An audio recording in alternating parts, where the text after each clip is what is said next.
Aam Aadmi party అధినేత అరవింద్ కేజ్రీవాల్ బీజేపీపై సంచలన ఆరోపణలు చేశారు. శనివారం ఢిల్లీ అసెంబ్లీ ఎన్నికల ఫలితాలు వెలువడనున్న నేపథ్యంలో తన పార్టీకి చెందిన అభ్యర్థులకు ఎరవేసేందుకు బీజేపీ యత్నిస్తోందన్నారు. పార్టీ మారితే ఒక్కో అభ్యర్థికి మంత్రి పదవితో పాటు 15 కోట్లు ఇస్తామని 16 మందికి బీజేపీ ఆఫర్ ఇచ్చిందని కేజ్రీవాల్ ఆరోపించారు.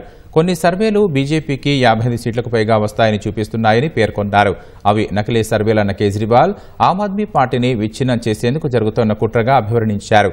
ఒకవేళ కమలం పార్టీకి 55కు పైగా సీట్లు వస్తాయని నమ్మకం ఉంటే తమ పార్టీ అభ్యర్థులకు ఎందుకు ఫోన్లు చేస్తోందని ఎక్స్లో కేజ్రీవాల్ ప్రశ్నించారు. తమ పార్టీ నుంచి ఒక్కరు కూడా బీజేపీలోకి వెళ్లారని కేజ్రీవాల్ ధీమా వ్యక్తం చేశారు. అంతకుముందు ఆప్ నేత సంజయ్ సింగ్ కూడా ఇదే తరహా ఆరోపణలు చేశారు.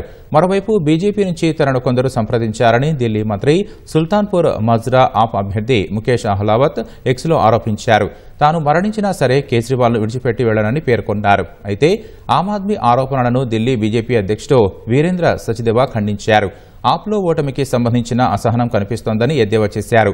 ఆరోపణలను వెనక్కి తీసుకుని క్షమాపణ చెప్పకుంటే చట్టపరమైన చర్యలు తీసుకుంటామని ఆయన హెచ్చరించారు.